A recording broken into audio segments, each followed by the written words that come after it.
se inicia aquello que en la tradición cristiana se conoce como la pasión de Cristo. Y yo sé que cuando menciono esta expresión o esta frase, inmediatamente a su mente viene la película de la pasión de Cristo, al menos la última película, la más impactante, la que fue producida por, ay, se me va el nombre de este hombre, ¿eh? ¿Cómo se llamó él? Mel Mel Gibson. Gibson. Mel Gibson, exacto, Mel Gibson, que es la película más impactante y que se considera pues acertada con respecto a la información que realmente tenemos en los 4 evangelios. Pasión. Pasión es la palabra castellana que viene del latín passio y que significa sufrimiento. La llamada pasión de Cristo alude pues entonces a los sufrimientos, a las penurias que experimentó Jesús en su último viaje a la ciudad de Jerusalén. Para tener una visión nosotros panorámica de los acontecimientos de la semana final de Cristo, se han identificado algunas actividades y experiencias de parte de nuestro Señor. Pero no voy a quedarme mucho tiempo allí, ya que los vacíos que yo dejo en las explicaciones o en las clases de manera virtual que tengo con ustedes, pues son complementadas con la lectura de este libro. Esa es la razón por la que yo mando a leer un libro, porque ustedes se habrán dado cuenta, algunas porciones que yo no explico, pues sé que ustedes las van a leer y las van a encontrar y aprender por su cuenta si son realmente dedicados en lo que corresponde al estudio de este libro, ¿no? Pero cuando se comenta el periodo que transcurrió entre el Domingo de Ramos y el Domingo de la Resurrección, a menudo se ofrece un orden cronológico. Y por cuestión didáctica y de tiempo, yo voy a seguir esta propuesta cronológica, pero no es la más adecuada. Y de hecho también Robert Stein se toma el tiempo en el capítulo 15, cuando él ya va a hablar el tema acerca de la última cena, nos explica algunos inconvenientes de ordenar la semana final de Cristo o la pasión de Cristo, de ordenarla de manera cronológica. Yo sé que ese fue el último capítulo que ustedes leyeron, así que su mente todavía debe estar fresca. ¿Cuáles son algunos inconvenientes que tenemos en nuestra interpretación teológica cuando se pretende organizar cronológicamente la última semana del ministerio de Jesús? Michelle, ¿cuáles serían esos problemas?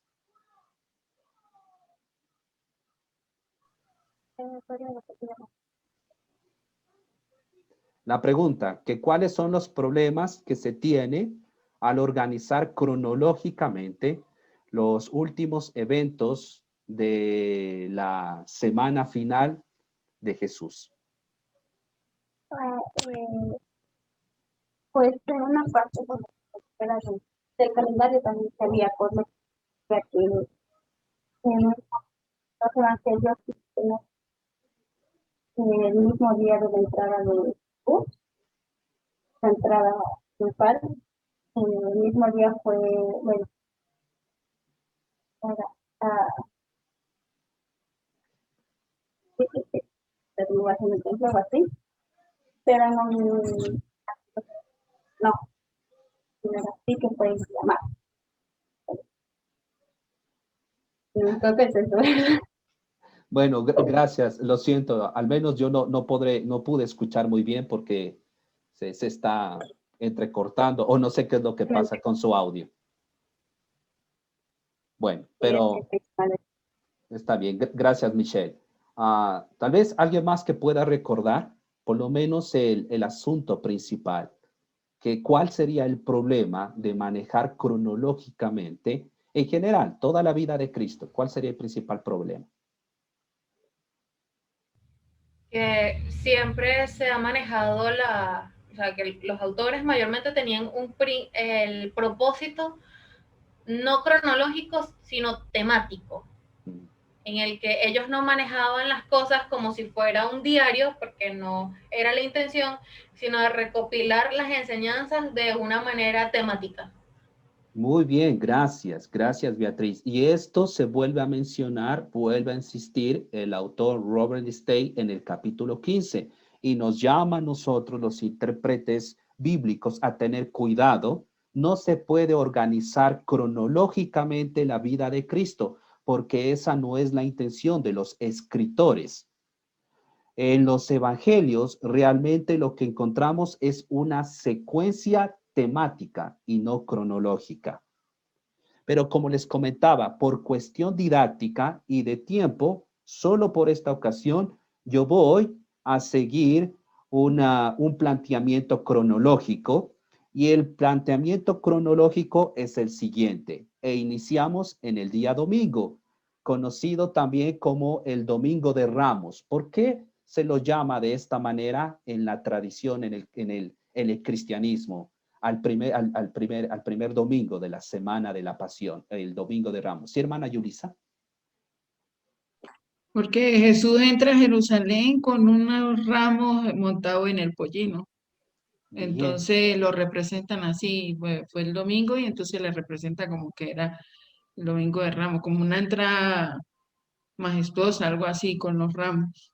Muy bien, eso porque se conecta con el relato bíblico que tenemos de la entrada triunfal de Jesús a la ciudad de Jerusalén. Igual, me gustó mucho ahora que estoy leyendo este libro junto con ustedes, me gustó mucho la forma como este autor explica este acontecimiento de la entrada triunfal de Jesús. Yo espero que hayan sacado mucho provecho ya que él hizo un buen trabajo allí conectando este evento con el Antiguo Testamento, con el entendimiento de las personas en ese momento. Creo que esto fue el capítulo, a ver, capítulo 14 habla acerca de la purificación del templo y el capítulo 13 es el que nos habla acerca de la entrada triunfal. Y me gustaría preguntarles, entonces, según la explicación del autor de este libro que estamos leyendo, ¿qué es lo que él comenta? ¿Qué es lo que él dice? Las personas que recibieron a Jesús en Jerusalén y que colocaron los mantos en el camino y que lograron obtener algunas ramas de los árboles, realmente estaban entendiendo todas las implicaciones, todas las connotaciones de la entrada de Jesús a Jerusalén. No, primero dice que la parte de Osana era algo común que hacían a todas las personas que ingresaban, no era algo que hacían específicamente con Jesucristo. Y segundo, el ingreso de Jesucristo, ellos lo tomaron como que, bueno, vino un profeta, vino un maestro, un gran maestro, vino y entró aquí, pero nunca pensaron que era el Cristo como tal. Muy bien, gracias, gracias, Luker. ¿Ustedes recuerdan cuál fue el significado original de esa expresión Osana? ¿Cuál fue el significado original? Creo que es bendito, o sálvanos, perdón. Sálvanos, por favor. Eso, muy bien. Sálvanos, sálvanos, por favor. Ese fue el significado original. Pero nos explica Robert State que ya en el tiempo del Señor Jesús, cuando él realizó su entrada triunfal, esto había perdido su significado y más bien era como un saludo de bienvenida. Y toda esa declaración, Hosana, el que viene en el nombre de David, todo eso tenía una connotación o un saludo de bienvenida a todos los peregrinos que llegaban en ese momento para una celebración específica. ¿Cuál fue esa celebración? ¿Cuál fue esa fiesta donde se estuvo desarrollando todo ese evento? ¿Sí, Pedrito? La Pascua no era, profe. Muy bien, la Pascua, excelente, así es, la Pascua. Entonces, este fue un saludo para todos los peregrinos, bienvenidos. Esto me hace recordar al menos lo que yo he podido mirar cuando van los turistas a Hawái. ¿De qué manera son recibidos los turistas que van a Hawái? ¿Con qué saludo? Aloha. Aloha. Aloha. Ajá, aloha. Ese es un saludo.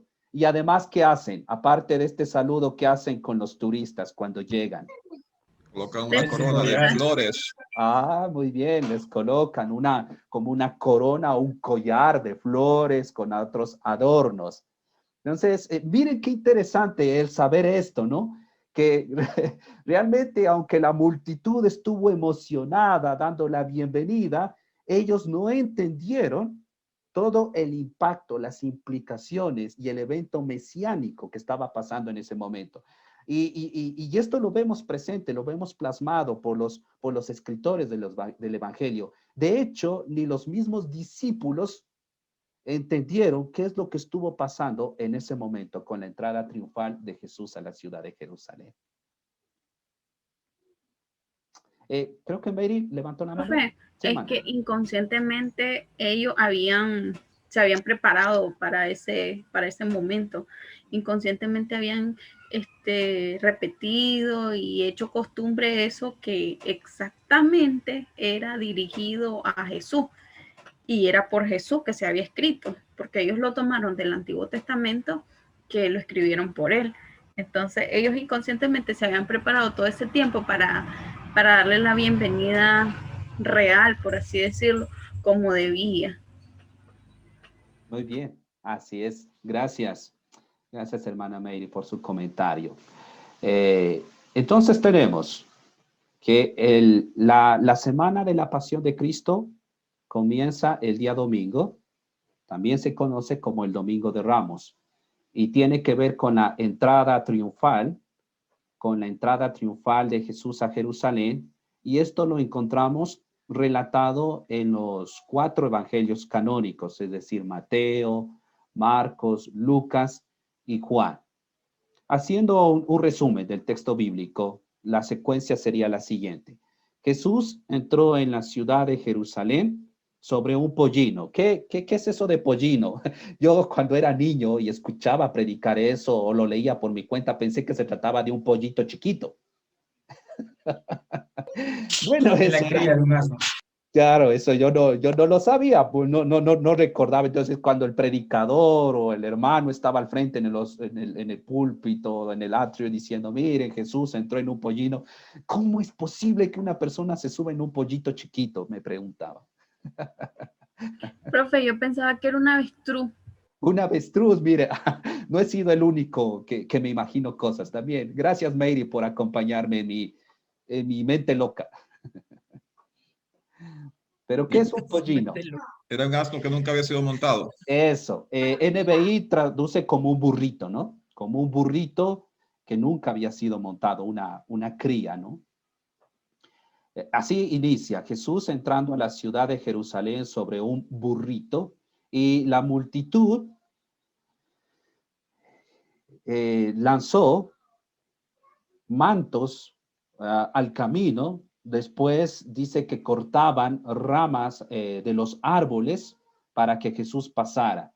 Y a continuación exclamaban, Hosana, bendito el que viene en el nombre del Señor, bendito el reino de nuestro padre David que viene, Hosana en las alturas. Esto nos dice Marcos 11, 9 al 10. Y ya sabemos, nosotros entendemos todas las implicaciones de esta declaración tan hermosa y cómo la gente en ese momento lo entendía como un saludo, como una bienvenida a todos los peregrinos. Y esto se conecta, según los escritores de los evangelios, se conecta con la profecía de Zacarías, el capítulo 9:9, y por eso se lo ve como un evento mesiánico, el Mesías entrando a Jerusalén. Y ahora nosotros, gracias al Espíritu Santo, pues tenemos este registro escrito que se llama la Biblia, y por esto hay un entendimiento más claro de lo que pasó.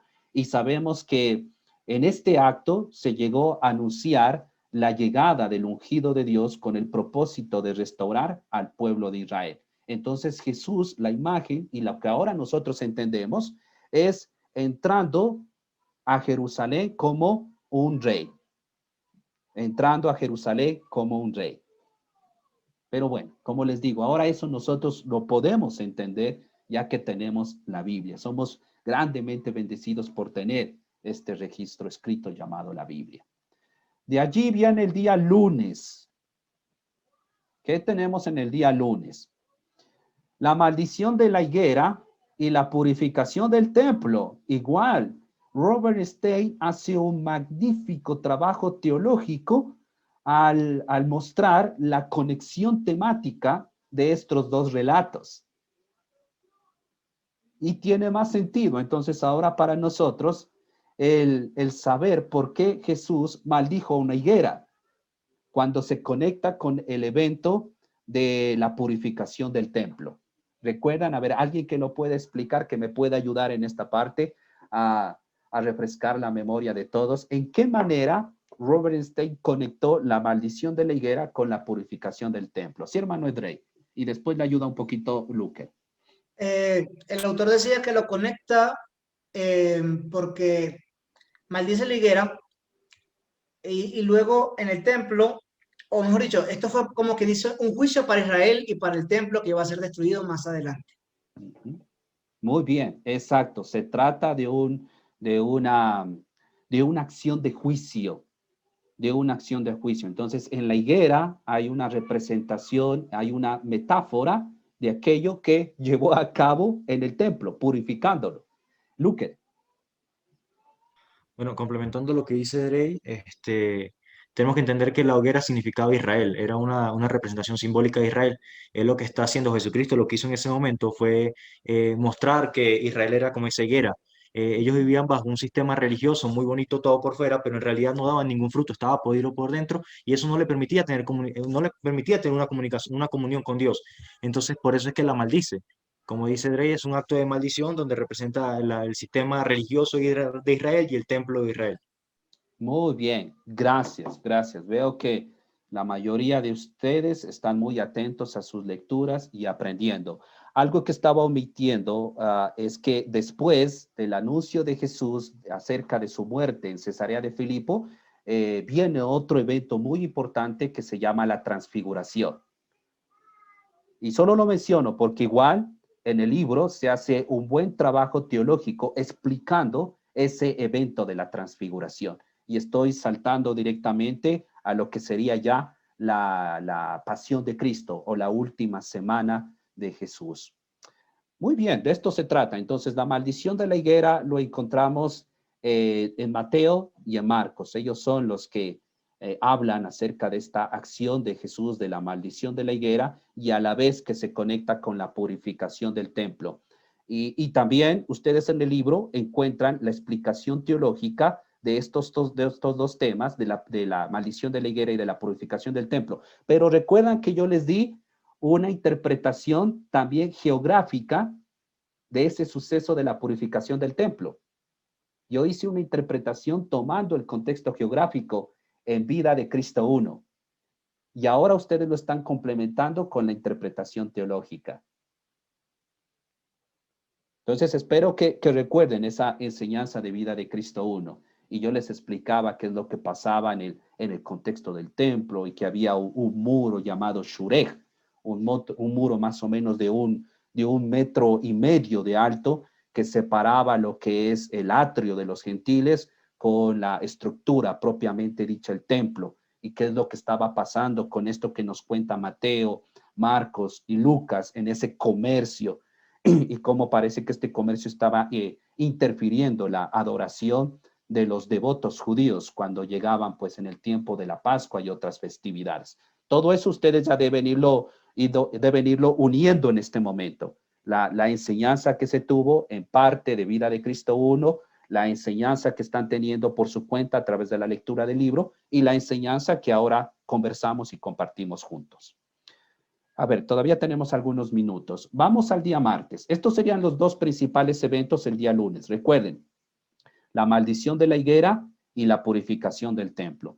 Y el día martes se muestra en los evangelios un poco más cargado de ministerio. Y según Mateo, vemos Mateo, el capítulo 21, versículos 28 al capítulo 25, versículo 30, vemos que durante el día martes el Señor Jesús estuvo enseñando varios relatos y parábolas entre ellos. Jesús estuvo concentrado mucho en lo que vendrían a ser las enseñanzas, en un ministerio de enseñanza en la ciudad de Jerusalén. Y en esta parte encontramos parábolas muy conocidas, muy interesantes, entre ellas la parábola de los hijos, la historia o el relato de los labradores malvados, la parábola de la fiesta de las bodas, la cuestión del tributo, el gran mandamiento también se menciona en este día. Jesús acusando a los escribas y a los fariseos, confrontándolos por su actitud de hipócritas. Jesús predice la destrucción del templo, habla acerca de la venida del Hijo del Hombre en el capítulo 24 de Mateo. Aquí es donde aparecen las parábolas de las 10 vírgenes y la parábola de los talentos. No vamos a quedarnos, no tenemos tiempo de quedarnos en cada una de estas parábolas, estudiándolas, pero ustedes pueden también hacerlo por su cuenta. Y de hecho, en la Iglesia de Cristo tenemos unos 2 libros muy buenos que se dedican a hacer el estudio teológico de estas parábolas. El uno es de color verde y el otro es de un color naranja. Y si algunos todavía no lo tienen y están viviendo aquí en Quito, pueden acercarse o llamarlo al hermano al hermano Ricardo. Lo siento, nosotros le decimos papi, al hermano Ricardo. Pueden llamar al hermano Ricardo. Él tiene acceso a la bodega de libros o literatura que disponemos en la escuela y decirle que le aparten estos 2 libros. Que son resultado de uno de nuestros hermanos en la Iglesia de Cristo. Tal vez alguien los tiene a la mano por allí, esos 2 libritos que los podría indicar. Los puede buscar, hermano Jackson, para sus compañeros. Yo también los tengo por acá, pero estoy un poco distante de mi oficina. Entonces hay buen material, tenemos buen material en la Iglesia de Cristo. Miren, exacto, muy bien, eso, es el uno es de color amarillo, el otro es de color verde y rojo, son 3, ya. ¿Cuál es el autor, hermano? ¿El autor es el mismo de los 3 libros? El autor es Neil Lightfoot, pero él solamente tiene 2. Lo único que es que vienen así. Viene uno así, Ya. así, solamente 2. Ok. O sea, el otro es porque cambió de color la impresión, pero es Sí. el mismo 2. Sí, y hay otro que sí, están siempre cambiando el color de la portada, solo el color de la portada, y hay otro que tal vez ustedes lo van a encontrar que es de color naranja o rojo. Naranja o rojo, sí, pero sí, como dice el hermano Jackson, se trata de dos libros que hacen un estudio completo de las parábolas de Jesús. 2 eventos el día martes, enseñanzas de parte de Jesús en la ciudad de Jerusalén, entre ellos relatos y parábolas, y también una unción. El día miércoles, vamos al día miércoles, a ver qué nos encontramos. Ya estamos con el día martes. El día miércoles hay una conspiración contra Cristo. Y esta conspiración se encuentra presente en los evangelios sinópticos y habla acerca de Jesús. Jesús negociando con las autoridades religiosas, vendiendo a Jesús, planeando todo lo que fue referente a su entrega. ¿Alguien recuerda cuál fue el precio acordado entre Judas y las autoridades para vender a Jesús? Y el único que lo menciona es Mateo. ¿Cuál fue el precio? 30 piezas de plata, equivalente a lo que valía un esclavo. Muy bien, 30 piezas de plata, 30 monedas de plata. Esto era el valor que se pagaba por un esclavo. Jesús fue vendido en el valor que corresponde a un esclavo. 30 monedas de plata. Esto pasó el día miércoles. La conspiración de Judas. Y de allí en adelante nos muestra Mateo, Marcos y Lucas que Judas estaba buscando la ocasión apropiada para entregarlo a Jesús. Y la ocasión apropiada fue el día jueves. Al siguiente día, durante el evento de la cena, según el apóstol Juan, es donde Judas fue a buscar a las autoridades religiosas para decirles, listo, aquí ha llegado el momento. Ahora les voy a entregar a Jesús. Esto nos lleva entonces al día jueves. En el día jueves tenemos 3 eventos importantes. Primero, la última cena, que se encuentra presente en los 4 evangelios canónicos. Algo que se añade muy interesante por parte de Juan es su evangelio, el capítulo 13, versículo 21 al 30, es que durante esa cena es donde Jesús reveló la identidad del hombre o del apóstol que lo traicionaría. ¿Recuerdan ustedes eso? Ahí Jesús reveló la identidad, aunque los discípulos, es decir, los otros apóstoles, no entendieron. No entendieron.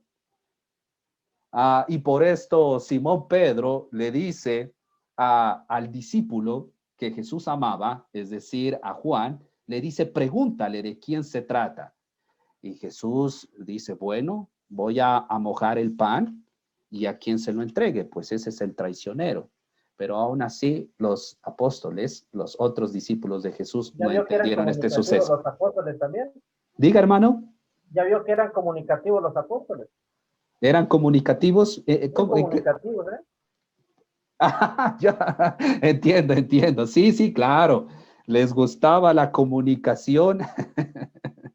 Pero vemos ahí a Simón, ¿no?, actuando un poco raro, diciendo, valiéndose de la relación entre Juan y Jesús y diciendo, pregúntale, por favor, ¿quién es el que lo va a entregar o el que va a ser el traicionero entre nosotros? Sí, esto es muy interesante que se encuentra en Juan, el capítulo 13. Inicia en el versículo 18, cuando Jesús predice la traición de Judas. Entonces, el día jueves inició de esa manera, con la última cena. En Juan también encontramos algo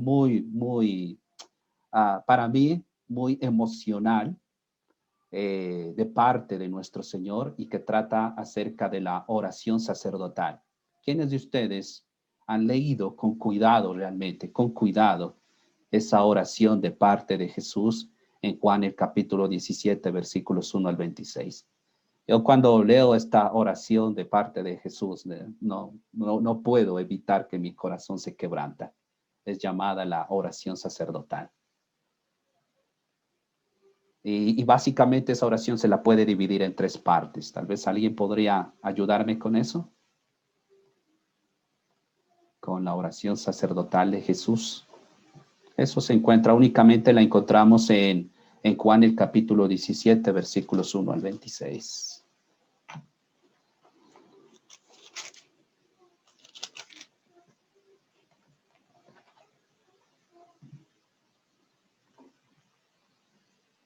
Y después tenemos la oración en el Getsemaní. Bien, a ver, ¿quién podría ayudarme? Por lo menos señalando las 3 ideas principales de la oración sacerdotal de Jesús en Juan el capítulo Ora 17. por sí, por los creyentes y por los apóstoles. Muy bien. Gracias, Luker. Así es. Si nosotros seguimos una secuencia de esta oración tan emotiva, menos que en lo personal, cada vez que la leo me parte, me quiebra el corazón, de ver cómo Jesús, entendiendo que está a punto de entregar su vida, de ser sacrificado de la manera más horrorosa, como ustedes ahora ya entienden, y que tuvieron tiempo de estudiarla por su cuenta, en uno de los capítulos del libro El caso de Cristo, por Lee Strobel. Él, en sus oraciones finales, primero pide a Dios que se cumpla su voluntad en su vida. Y no es mucho lo que él dedica en su oración a pedir por su vida y por lo que iba a pasar. Apenas son 5 versículos. Esta es la parte más corta de la oración sacerdotal, pidiendo a Jesús fortaleza, pidiendo dirección y diciendo básicamente que se cumpla tu voluntad.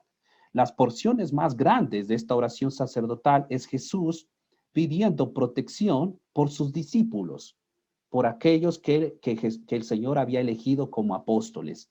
Y hay unas declaraciones tan hermosas que Jesús levantó en esta oración con respecto a sus apóstoles. Por ejemplo, en el versículo 9 dijo, a Dios, ruego por ellos, no ruego por el mundo, sino por los que me has dado, porque son tuyos. En el versículo 11 dice, Padre Santo, protégelos con el poder de tu nombre, el nombre que me diste para que sean uno, lo mismo que nosotros. Y salto al versículo 15, no te pido que los quites del mundo, sino que los protejas del maligno.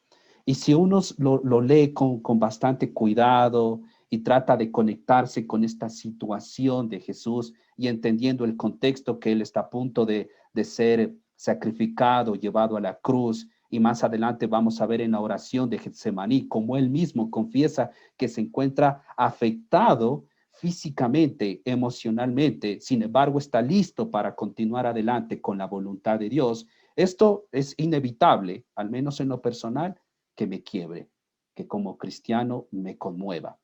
Entonces es una porción muy grande, miren, de los versículos 6 al 19, donde Jesús se dedicó a orar por la protección de sus apóstoles. Y de allí, de los versículos 20 al 26, habló en futuro por nosotros. En esa oración sacerdotal, Jesús nos incluyó a nosotros, hermanos y hermanas. Jesús, antes de ser llevado a la cruz, de entregar su vida en la cruz, él estuvo en su mente y en su corazón cada uno de ustedes. Esta oración de Juan, el capítulo 17, la incluyó a usted, Jerenis, Kevin, Andy, Michelle, Luis, Beatriz, Mary, Betty, Jackson, todos nosotros estuvimos en esa oración. Y Jesús también pidió que no solamente cuide a sus apóstoles, sino que a todos, versículo 20, lo voy a leer literal, no ruego solo por estos, ruego también por los que han de creer en mí por el mensaje de ellos. Rogó por cada uno de los creyentes en las diferentes generaciones. Ahora pues por nosotros. Por eso es hermosa, es magnífica esta oración. La oración sacerdotal. Y de aquí pasamos a una oración que todavía es más sorprendente porque tiene que ver con la afectación emocional, espiritual, física de Jesús, la oración de Getsemaní. Y quiero que solamente leamos lo que nos narra el autor Lucas en el capítulo 22, versículos 39 al 46. Ahora, por favor, voy a pedir la ayuda de alguien de ustedes con este texto. Lucas 19. Sí, por favor. 39 al 46. Lucas capítulo 19, versículo 39 al 46. Había escuchado 29. Lucas Algunos 22. fariseos. A ver, lo siento. Sí, estoy mal. Es Lucas 22, Lucas 22. Ok. Estoy enredado con mi hoja. Ya. Bueno, como de costumbre, se dirigieron al monte de los olivos y allí los exhortó: orad que no os venga la tentación. Se apartó de ellos como a distancia de un tiro de piedra, cayó de rodillas y oró, diciendo: Padre, si quieres, aparta de mí esta copa de amargura, pero hágase tu voluntad y no la mía. Mientras oraba, se le apareció un ángel del cielo que venía a fortalecerle. Era tal su agonía y tan intensa su oración que el sudor le brotaba de la frente y caía hasta el suelo en grandes gotas, como si fuera sangre. Cuando finalmente se levantó de la oración y volvió junto a sus discípulos, los encontró dormidos, vencidos por el cansancio y la tristeza. Les dijo: ¿por qué estáis durmiendo? Levantaos y pedidle a Dios que no caigáis en tentación. Muy bien, gracias, hermana. Mateo y Marcos añaden que Jesús estuvo orando por en 3 ocasiones. Aquí Lucas solo menciona una de ellas.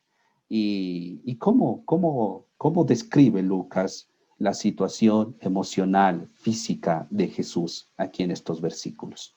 ¿Qué es lo que estuvo pasando con él en ese momento de orar en el Monte de los Olivos, específicamente en un lugar que se llama Getsemaní?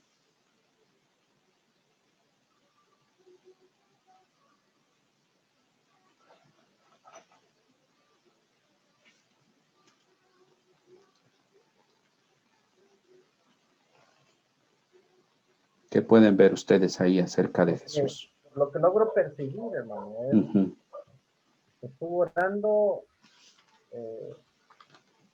con una pasión para mí, porque estaba llegando a la parte culminante, estaba cumpliendo a lo que había, el propósito por el cual había venido, ujú. pero también estaba entendiendo que ese propósito o lo que se avecinaba no era algo sencillo, no era algo fácil, era el sufrimiento, el dolor que iba a cargar. Yo quiero pensar, no dice la Biblia, pero pues entendemos que él sabe el pensamiento del hombre. Él ya conocía la tortura que iba a llevar por esos hombres, los insultos, los golpes, los latigazos. O sea, él sabía de antemano lo que le esperaba y luego percibir que fue su expresión que lo estaba denotando en ese momento. Sí, muy bien, gracias. Momentos muy difíciles para el Señor Jesús. Y en esta situación, pues Él buscando a Dios Padre, buscando la reconfortación, buscando el apoyo de parte de Dios. En Marcos y en Mateo describe con algunas otras expresiones la afectación humana de nuestro Señor. Dice en Marcos el capítulo 14, versículo 33, se llevó a Pedro y a Jacobo y a Juan y comenzó a sentir temor y tristeza. Es tal la angustia que me invade, dijo, que me siento morir. Miren, con esta forma se expresó Jesús. Es tal la angustia, es tal la aflicción que tengo que me siento morir. Y en Lucas entonces vemos que esto se manifestó de forma física en el cuerpo de Jesús, al punto de derramar sudor como gotas de sangre. Y recuerdan que en el capítulo, no sé exactamente ahora en qué capítulo del libro de Caso de Cristo, se hace un estudio bien profundo científico explicando el por qué pudo haber pasado esta situación en el cuerpo de Jesús. ¿Alguien puede explicarlo rápidamente de qué fue lo que aprendieron de eso? ¿Qué pasó? Sí, es una condición llamada hematidrosis. Ujú. Esto cuando los vasos capilares de la piel se expande debido a hay dos posibilidades. La primera es un contraste maltrato físico, o la segunda es un extremo momento de angustia, ¿sí? y de estrés que hacen que los vasos capilares de la piel se expandan y empiece a funcionar lo que es la sangre con el sudor con gotas de sangre. Claro que no es que sale chorro de sangre, pero sí se ve rojo.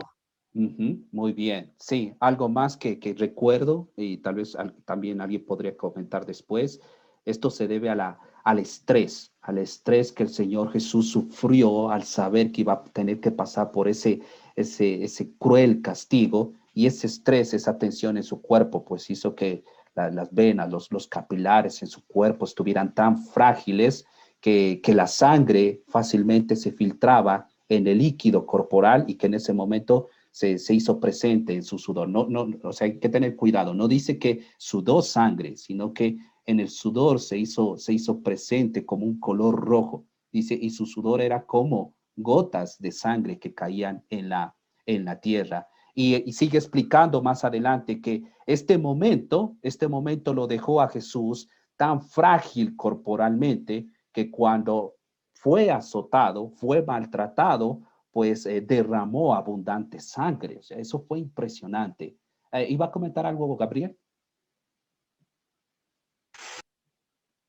Micrófono, hermano, micrófono. No, hermano, está muy atento. También cuando le picaron con la lanza, también derramó agua y sangre. Diga.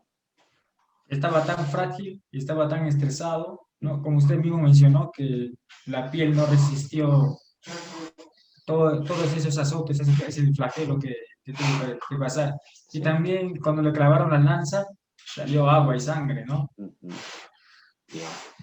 Sí, muy bien. Entonces, nuevamente, aquí lo que ustedes necesitan hacer es traer ya su mente todo aquello que han venido aprendiendo hasta el momento e irlo conectando para que vayan entendiendo mejor cada una de las situaciones que vemos en la última semana de la vida de Cristo. Bien, llegamos hasta el día viernes en el estudio de la última semana de Cristo o la pasión de Cristo. Así que vamos a ver los aspectos principales, lo que pasó el día viernes. Y lo que encontramos es lo siguiente. Entonces, tenemos el arresto y juicio de Cristo, el cual es narrado en los 4 evangelios canónicos. Como ustedes pueden notar allí los pasajes bíblicos. En los siguientes capítulos, que ustedes ya sería realmente el capítulo 18 y 19, ¿cierto? Del libro que estamos leyendo. A ver. Bueno, ya parte del conocimiento que yo voy a estar exponiendo este tiempo con ustedes ya lo tienen por su lectura y entrega de los cuestionarios en base al capítulo 16 y 17. Capítulo 16, Getsemaní, traición y arresto. Y el capítulo 17, el juicio. Hoy vamos a estar concentrados hablando acerca del juicio. Y esta semana, entonces, les corresponde ya los últimos 2 capítulos, que son el 18 y el 19. Allí ustedes van a aprender de una manera más específica, minuciosa con respecto al sufrimiento de Jesús, la muerte y la sepultura y, por supuesto, la resurrección. Como les estoy explicando en este momento, solo voy a concentrarme en los aspectos principales y ustedes estarán profundizando entonces con su lectura del libro del autor Robert Stein. Con respecto al arresto y juicio de Cristo, Jesús enfrentó 2 juicios. ¿No? Jesús enfrentó 2 juicios antes de ser sentenciado a muerte, o por lo menos fue sujeto a 2 interrogatorios intensos. El primer juicio que se llevó a efecto fue por parte de las autoridades judías. Y esto es lo que primero necesitamos nosotros aquí señalar. El primer juicio se llevó a efecto por parte de las autoridades judías. Podemos notar, ok, ya tienen entonces la captura de esa diapositiva, ¿no? Ya, entonces para cerrar un momento aquí la pantalla. Aquí, así me gusta mejor porque esto de compartir a veces me distrae un poco. Entonces podemos notar que el primer juicio de Cristo no siguió los procesos legales requeridos por los rabinos y los fariseos, estos procesos que se originaron de la tradición de los ancianos, ahora que ustedes ya tienen también un conocimiento que en la cultura judía, aparte de la ley de Moisés, ellos también lograron redactar a través del tiempo sus propias leyes y ordenanzas en cuanto a sus prácticas religiosas o litúrgicas. Y durante el juicio de Jesús se violaron muchos procesos legales. En el capítulo que estuvieron ustedes trabajando la semana anterior y que entregaron el día jueves, según Robert Stein y la formación que nos proporciona, más o menos, aproximadamente, cuántas leyes, procesos legales se quebrantaron durante el juicio de Jesús ante las autoridades religiosas del pueblo judío, ¿no? 20, profe. 20. ¿Cómo 20? Sí, y él proporciona algunos ejemplos de estos procesos legales y yo también voy a mencionarlos rápidamente aquí para recordar con ustedes.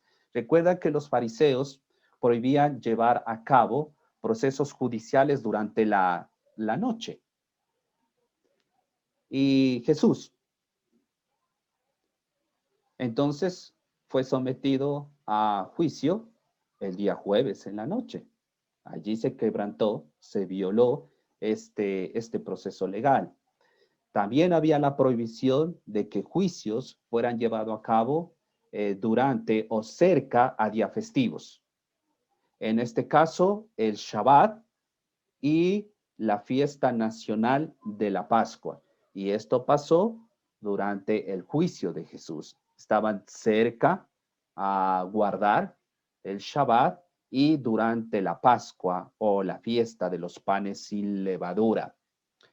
No se podía realizar, también nos explica esto la tradición de las autoridades religiosas judías, nos explican que no se podía realizar juicios ante tribunales improvisados, pero todo el proceso judicial al cual fue sometido Jesús fue algo rápido, fue sin tiempo, fue sin preparación, fue sin orden. Incluso en sus lecturas bíblicas, ustedes habrán notado que los líderes religiosos, en ese apuro, en esa urgencia de encontrar a Jesús culpable, buscaron testimonio falso y testigos falsos. Esto nos muestra entonces que quebraron este proceso legal. Fue todo apurado, improvisado, y su única intención, condenar, encontrar a Jesús culpable. Lucas nos dice en su evangelio, mientras está contando el juicio del Señor ante Pilato, que todo esto pasó por la envidia de los líderes religiosos. Así de claro lo plasmó el autor del Evangelio de Juan. Todo esto fue resultado de la envidia de los líderes religiosos. Entonces, esto más o menos son unos ejemplos y ustedes ya lo complementan con lo que aprendieron de su lectura de Robert Stein. Estos son unos ejemplos para demostrar que el juicio de Jesús ante las autoridades religiosas no siguió los procesos legales que los fariseos, los rabinos, los ancianos habían estructurado en su propia ley oral que se conoce como la Mishnah. La pregunta aquí es, tal vez, ¿quién de ustedes recuerda cuál fue la acusación para encontrar culpable a Jesús? ¿Cuál fue la acusación? La acusación principal por la cual el sacerdote... Sí, hermano, repita, por favor. Se sentaría a la diestra de Dios.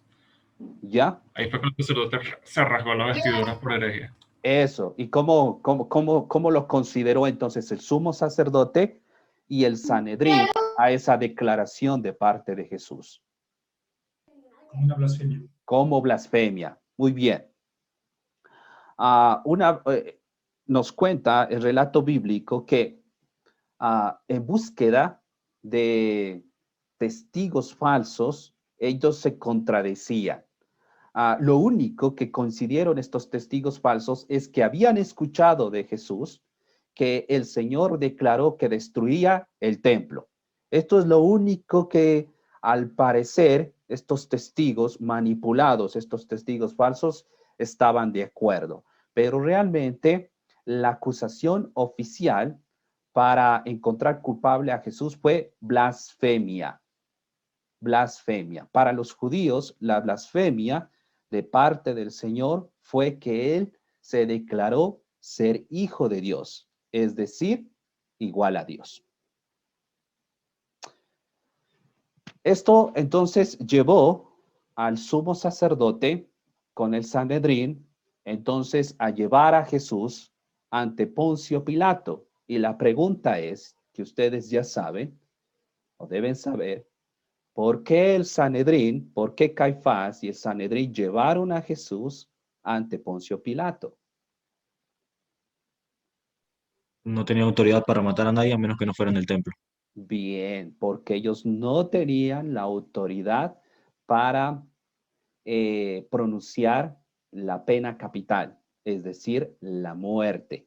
Y por eso fue necesario la intervención de Poncio Pilato. Y aquí es donde vemos el segundo juicio ante Poncio Pilato, y él era en ese momento el que tenía la autoridad legal de sentenciar a Jesús a muerte.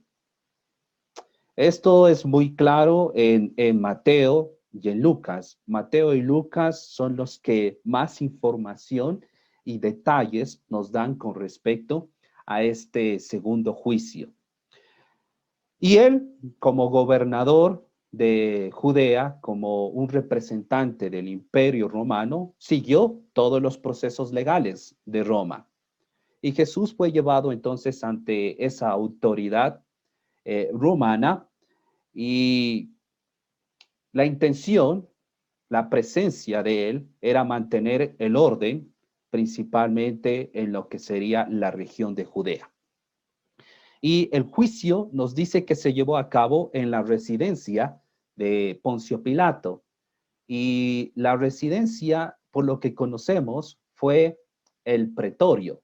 Ahora la pregunta es, exactamente dónde se ubicó el pretorio. No sabemos. No sabemos. Ahí está el diálogo, ahí está la incertidumbre, pero se manejan dos hipótesis. La primera nos dice que posiblemente el pretorio se ubicó en la fortaleza Antonia. ¿Recuerdan? Ahora ustedes necesitan recordar su tarea, tanto del diseño del templo como del mapa de Jerusalén. ¿Alguien recuerda dónde se ubicó la fortaleza Antonia? Afuera del muro externo del templo. Muy bien, listo. Entonces, esta es la primera posibilidad. La segunda, otros explican que posiblemente el pretorio, el lugar donde se encontraba viviendo Poncio Pilato, fue en un lugar al interior del palacio de Herodes el Grande. Están estas dos posibilidades, hay buenos argumentos a favor de una, hay buenos argumentos a favor de otra, pero no se ha encontrado hasta el momento un consenso. Entonces, esta es la manera como se debe manejar y por esta razón hablar de un camino exacto, el cual a Jesús se lo condució desde el pretorio hasta el monte de la calavera, tampoco es preciso. En la tradición cristiana, a este camino de desplazamiento de Jesús desde el pretorio hasta el monte de la calavera, en la tradición cristiana se lo llama como la vía dolorosa. Esa es la forma como se llama, la vía dolorosa. Pero al tener dos posibilidades, entonces también surgen dos caminos o dos vías la dolorosa. Pero bueno, en eso no nos vamos a concentrar, solo para que ustedes tengan conocimiento.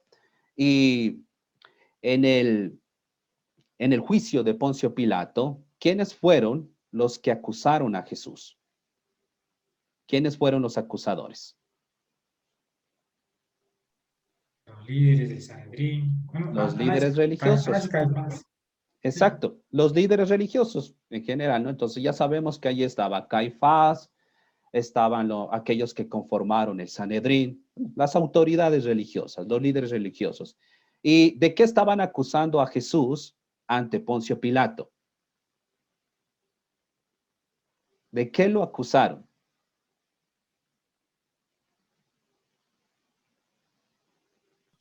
De conspirar contra el Imperio Romano. Bien. De sedición. Bien, miren, como Mateo y Lucas nos hablan, nos explican que las autoridades religiosas, antes de llevar a Jesús a Poncio Pilato, entre ellos se pusieron de acuerdo, dialogaron, dijeron, muy bien, tenemos que llevarlo a y acusarlo ante el gobernador, pero nuestro entendimiento religioso no es suficiente para llevarlo a la muerte. No podemos decir a Poncio Pilato que él ha blasfemado porque ha dicho ser el Hijo de Dios o se ha hecho igual a Dios. Porque Poncio Pilato iba a decir, yo no entiendo de eso, ni me importan sus religiones, ni me importa su creencia. Para mí eso no es una prueba contundente para condenarlo a este hombre. Entonces vayan, esas son cuestiones del judaísmo, son cuestiones de su religión. Vayan y arréglenlo entre ustedes. Fue necesario entonces que los religiosos, las autoridades religiosas, entre ellos, conversaran para encontrar cargos políticos contra Jesús. Y estos cargos políticos fueron llevados y presentados entonces ante Poncio Pilato, y son los que acabó de mencionar justamente nuestro hermano Jackson. A él lo acusaron de ser un revoltoso, un agitador de la nación, que ocasionaba amotinamientos, que se opuso al pago de impuestos al emperador de Roma, y finalmente que afirmó ser el rey, que afirmó ser rey de los judíos. Y estas sí eran acusaciones graves. Si tomamos todo esto en conjunto, tomamos estas acusaciones en conjunto, los religiosos dijeron a Poncio Pilato que Jesús se había convertido en un hombre peligroso para la seguridad del Imperio Romano, que se había convertido en un desestabilizador de la paz en el imperio y que estaba ocasionando muchos percances en Palestina. Bien, ¿qué hizo Poncio Pilato con las acusaciones de los judíos? ¿Cuál fue esa actitud?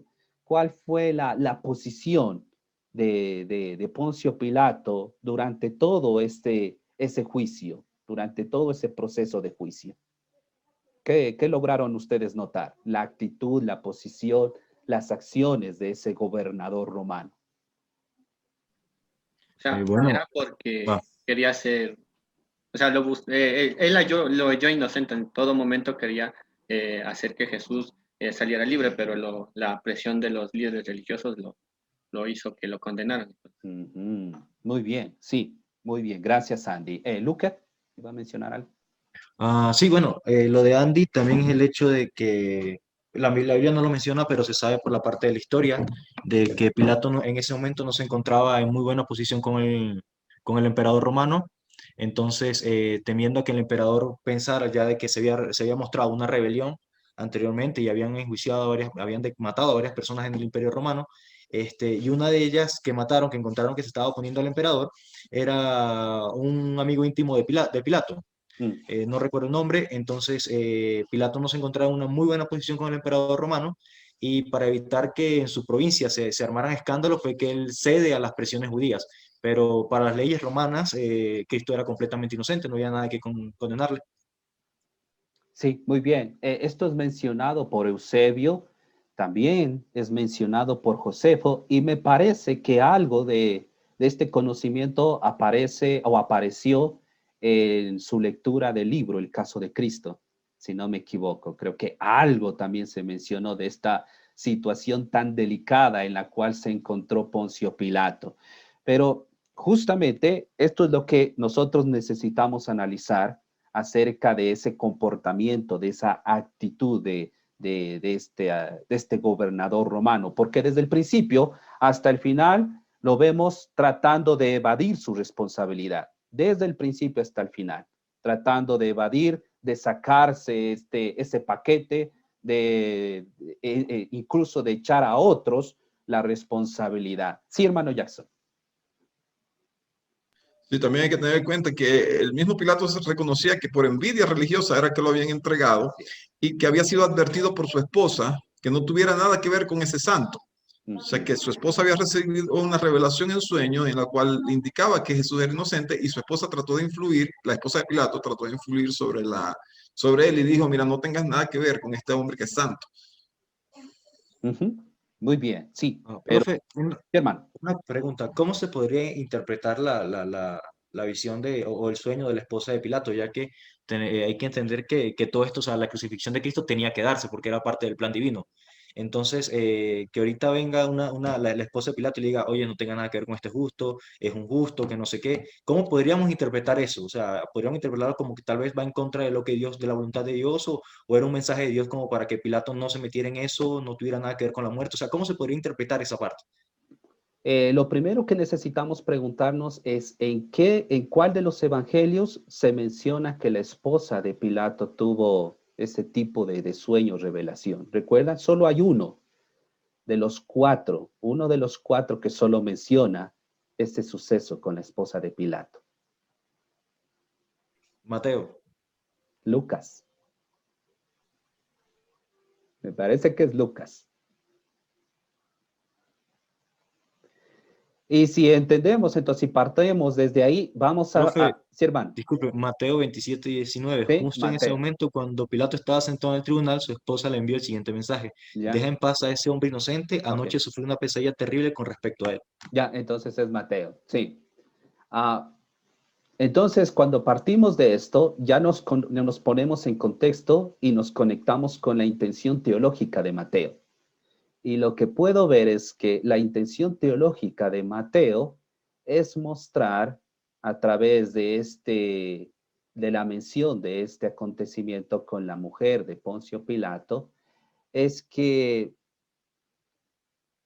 él en su interior, desde el principio hasta el final, supo que Jesús fue inocente.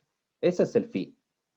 No era cambiar la situación, no era que Dios estaba actuando para que Jesús no fuera a la crucifixión, sino transmitir la idea que Poncio Pilato tuvo esa oportunidad de hacer lo correcto, porque él desde el principio entendió que los líderes religiosos estaban actuando injustamente con Jesús, pero por toda esta situación histórica que usted acabó de mencionar, Luker, por la presión, por la posición de él, terminó cediendo y condenando a Jesús a muerte. Y esto es lo que tenía que pasar de acuerdo al plan de Dios. Jesús desde el principio, desde el inicio de su ministerio, lo había venido anunciando que él llegó para servir, que él llegó para cumplir la voluntad de Dios, y mientras avanzó en su ministerio, vemos que fue siendo más claro en su mensaje, principalmente a los discípulos, también explicándoles que parte de este plan de Dios, pues, era morir, ser capturado por los líderes religiosos, por las personas, y de esta manera, pues, dar lugar a lo que nosotros llamamos como plan de salvación. Pero yo veo allí veo más la posición de esa circunstancia, mencionando a la mujer de Poncio Pilato con una intención teológica de parte de Mateo. Sí, Jackson. Siguiendo por esa misma línea de pensamiento, la intencionalidad de Mateo, que escribe a los judíos, también puede ser que haya dado a entender que los verdaderos culpables de la muerte de Jesucristo no iban a ser los gentiles, sino los mismos judíos. La escritura dice, a los suyos vino y los suyos no les recibieron. Cuando los judíos dicen, o el Sanedrín y los sacerdotes dicen, su sangre caiga sobre nosotros y no tenemos otro rey que el César. O sea que los causantes o los instigadores de la muerte de Jesucristo y los culpables de que Jesucristo muriera eran los judíos. Por eso cuando Pedro le dice en Hechos de los Apóstoles, les dice, ese Aarón a quien ustedes crucificaron, fíjate que no era potestativo de los judíos dar muerte, pero Pedro les acusa. Dice, ustedes fueron los que lo mataron, los judíos, ustedes, el mismo pueblo mató a Jesucristo. Entonces podríamos ver también esa intencionalidad aunada a dar a entender que era lo que tenía que suceder y que todo estaba en control de Dios bajo sus planes. A él no iba a permitir de ninguna manera que se cumpliese otra cosa de la que él ya estuviera decidida a hacer. Sí, muy bien. Gracias. Pero yo creo que ese es un buen punto de partida nosotros para entender esto que se menciona con respecto a la esposa de Poncio Pilato, es mirar la intención del autor. Siempre ustedes ubíquense en el contexto. A ver, ¿esto aparece en los otros evangelios o es único de este autor? Y por lo que veo, solamente es único del contenido de Mateo. Entonces, allí hay una intención teológica. Y si yo lo conecto con todo lo que viene relatando y con lo que va a seguir a continuación relatando Mateo, él parece que tuvo esa intención de transmitir a su audiencia que Poncio Pilato desde el principio entendió que Jesús fue inocente. Y aunque trató de hacer algunas cosas para salvarlo de la sentencia de la muerte, no fue capaz de actuar directamente y de enfrentar a los líderes religiosos y decirles, yo no encuentro pruebas, absolutamente no hay pruebas para condenar a Jesús, así que él es inocente. Él se encontró muy presionado. Por eso Robert State muy bien explica en uno de los párrafos, hablando acerca del juicio, que la posición de Poncio Pilato en ese momento fue bastante difícil. Fue muy complicada el hombre, presionado con antecedentes políticos, con algunas revueltas que él no había manejado bien. Y ahora tenía ahí al frente de él un inocente y a los líderes religiosos presionándolo y que finalmente lo amenazaron. Recuerden que lo amenazaron los líderes judíos y le dijeron, entonces vamos a denunciarte, parafraseando, entonces te vamos a denunciar ante el César. Y allí ya Poncio Pilato dijo, no, ya basta, no voy a meterme más problemas. Se lavó las manos y lo sentenció a muerte. A ver, ¿en qué parte estábamos? Una de las evasiones muy interesantes por parte de Poncio fue presentar una alternativa. Recuerdan ustedes que en la costumbre, una de las costumbres durante la Pascua era soltar a un reo. Y él, nuevamente, tratando de evadir su responsabilidad, les dijo, yo puedo, siguiendo la costumbre, yo puedo ahora entonces liberar a un reo. Y las alternativas que tienen son Barrabás o Jesús. Lastimosamente, la multitud, los judíos, incitados por los líderes religiosos, eligieron a Barrabás. Y cuando investigamos en el idioma original, en el griego, el significado de Barrabás, escuche, es el Hijo del Padre, con minúscula. El nombre, el significado de Barrabás es el Hijo del Padre, con minúscula. Y Jesús durante su ministerio en varias ocasiones dijo ser Hijo del Padre, con mayúscula. Entonces, ¿qué vemos allí? Un pequeño detalle lingüístico, un juego de palabras, tratando de comunicar los escritores del Evangelio que lastimosamente los judíos eligieron al Hijo del Padre con minúscula, es decir, a Barrabás, y no al verdadero Hijo del Padre con mayúscula, es decir, el Hijo de Dios. Las crucifixiones. Ahora vamos a ver acerca de las crucifixiones. Esos serían los aspectos principales de estos dos juicios. Ahora hablemos un poco acerca de la crucifixión y la muerte de Jesús.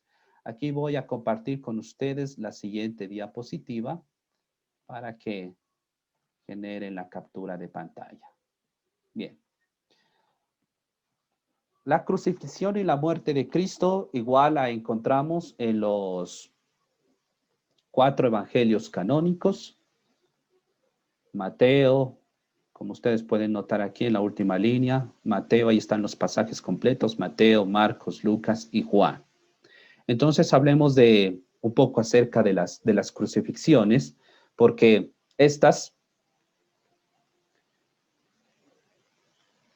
se originaron en el territorio oriental y se utilizaban para imponer la pena máxima entre los persas, los asirios, los caldeos, también entre los griegos, los egipcios y los romanos. En el tiempo de Jesús, la crucifixión era la pena capital aplicada por el Imperio Romano, solamente a esclavos, a criminales, rebeldes, sediciosos. Este castigo no se aplicaba a los ciudadanos romanos. Y por eso ahora ustedes pueden entender que el apóstol Pablo no fue crucificado. Él fue decapitado.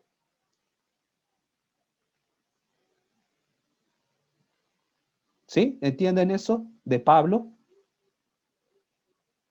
¿Por qué Pablo no fue crucificado? Que él tenía la ciudadanía romana.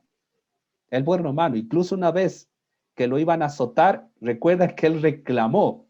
Él paró a algunos de los que lo estaban acusando y le dijo, ¿les está permitido a ustedes azotar a un ciudadano romano? Y se detuvieron en seco, frenaron. ¡Ay, en el lío que nos vamos a meter! y denunciaron ante las otras autoridades, miren que aquí tenemos a un judío que es ciudadano romano.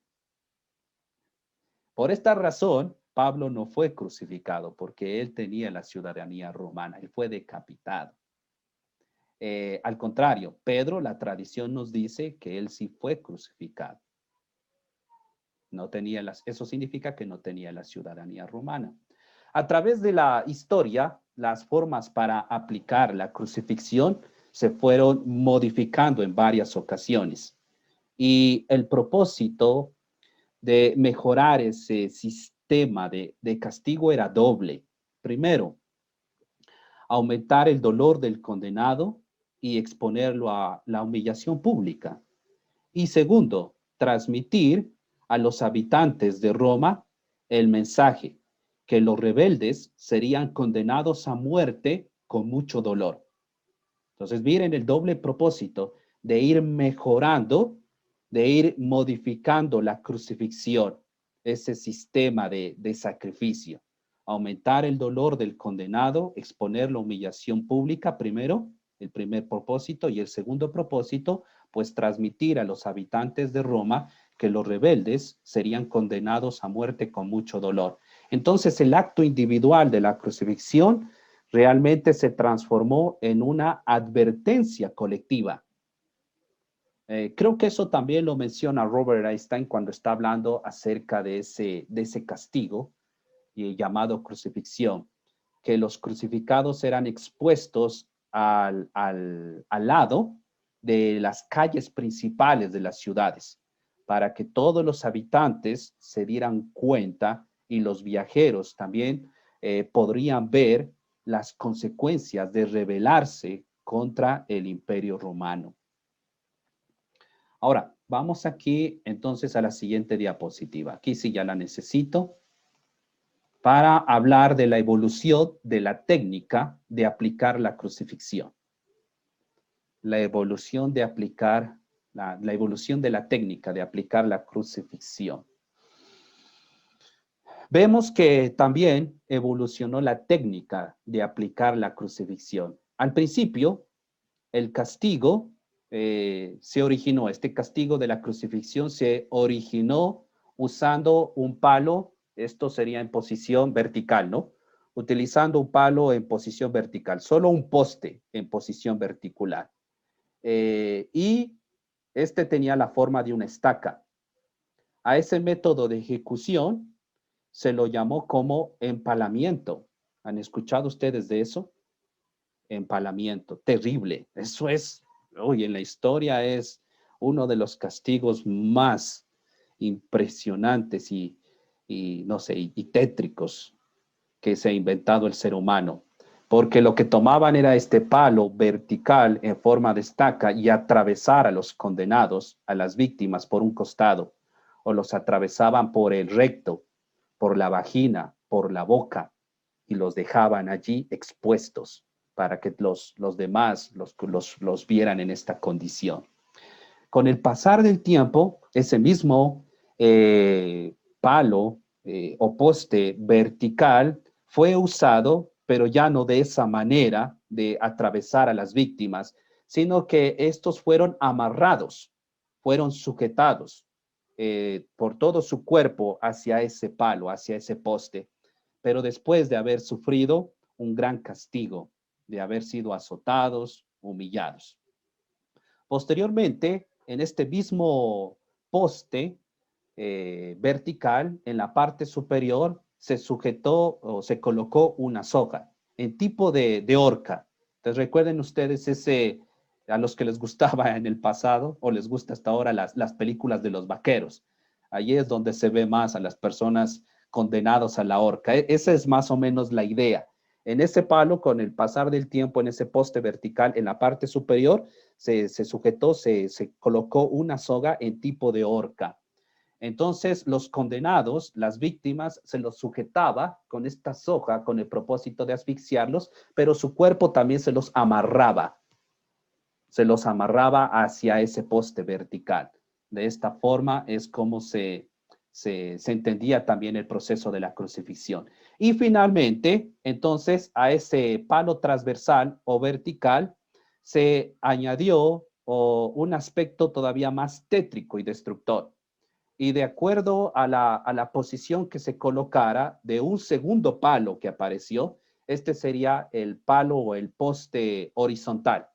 Entonces, según a la posición que se colocara un poste o un palo horizontal en referencia al palo vertical, llegó a inventarse 3 tipos de cruces, que son las que ustedes encuentran allí en la diapositiva.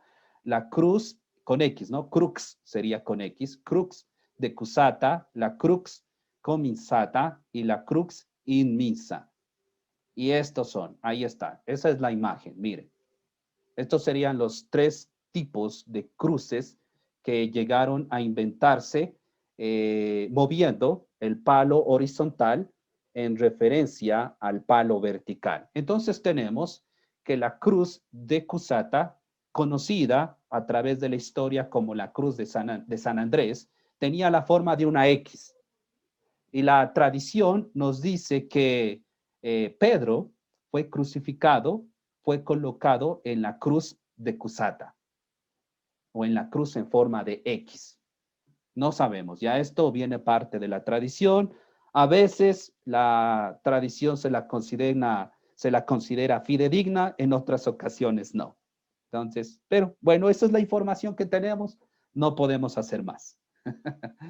De allí surgió la cruz cominsa o cominsata, también se la llama de esta forma, y en la historia se la ha conocido como la cruz de San Antonio, y esta tiene la forma de una T mayúscula, como ustedes pueden notar.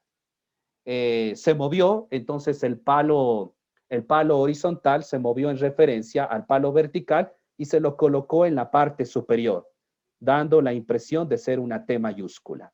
Y finalmente tenemos la cruz inmensa, que tradicionalmente es identificada como la cruz latina, donde se movió un poco el palo horizontal en referencia al palo vertical, desplazándolo algunos centímetros desde la parte superior del poste vertical, y esto da la apariencia de ser una T minúscula, como ustedes pueden notar la tercera imagen. Estos serían entonces los 3 tipos de cruces que se inventaron en ese proceso de ir mejorando el castigo de la crucifixión. Vamos a continuación a mirar el proceso de la ejecución, y este proceso tenía varias partes. Esta sería la siguiente información en la diapositiva. El proceso de la ejecución tenía varias partes. En primer lugar, luego de la sentencia de muerte, había un periodo de tortura intensa y continua, el cual comenzaba con la flagelación. Este proceso tenía la finalidad de destruir, pues, anímicamente y físicamente al condenado. Se desnudaba la parte superior del cuerpo de la víctima, se lo sujetaba en un poste con la espalda encorvada, comenzaban a azotarlo de una forma continua e inmisericordia. El instrumento para la flagelación era un tipo de látigo o azote corto, conocido en algunas fuentes, en algunos libros, se lo llama flagrum, en otras se lo llama flagellum. Y lo que conocemos es que este tenía varias cuerdas de cuero, y al final de estas cuerdas se ataban pequeñas bolas de hierro o trocitos de huesos de oveja o de otros animales a varios intervalos. Algo parecido a lo que tengo allí en la diapositiva, esa imagen al lado derecho, ¿no?, de la presentación. Entonces, cuando los soldados azotaban repetidamente y con fuerza la espalda de sus víctimas, esas bolas de hierro lo que causaban era traumatismos profundos, traumatismos internos. Me imagino que interiormente los órganos de los condenados eran destrozados por el impacto que producía esas bolas de hierro. Entonces puedo pensar que se tenía, o que los reos, los condenados, las víctimas, sufrían de sangramientos internos. ¿Y qué es lo que pasaba? ¿Cuál era la función de estos huesos de ovejas o de otros animales que se colocaban? Pues desgarrar la piel. Una vez que habían desgarrado la piel y mientras el soldado continuaba azotando inmisericordiamente a su víctima, pues quedaba expuesto el músculo. Así que ya no desgarraba la piel, sino el músculo. ¿Se pueden imaginar eso? De tal forma que algunos músculos de la espalda, de los hombros de las víctimas, del cuello, supongo que hasta de la cara, quedaban destrozados, molidos del impacto tan violento que producía ese instrumento usado por el soldado romano conocido como flagum o flagellum. Y la tortura producía entonces abundante pérdida de sangre. Nosotros aprendimos mucho esto, ¿no? Recuerdan en nuestra lectura del libro del caso de Cristo, ese buen trabajo que hace Lee Strobel, entrevistando a profesionales, a gente especializada en el estudio de la historia de estos casos de tortura que se llevaron a cabo durante la historia de la humanidad en el primer siglo. En segundo lugar, entonces hemos visto que esto es el primer aspecto del proceso. En segundo lugar, después de la flagelación, continuaban las humillaciones, burlas y públicas. Desde el principio de los juicios de Jesús, vemos que esto se hizo de una forma progresiva, de una forma continua, la humillación, las burlas hacia Jesús. ¿Recuerdan ustedes en sus lecturas bíblicas una vez que Jesús ya fue acusado de ser un blasfemo? ¿Qué procedieron a hacer los miembros del Sanedrín con Jesús? ¿De qué manera lo humillaron en ese momento? Lo golpearon, escupieron y todo. Muy bien. ¿Ya? ¿Alguien más iba a mencionar? No sé, no vi. ¿Alguien más activó el micrófono? César, ¿alguien aparte de César? Que lo vistieron como un rey.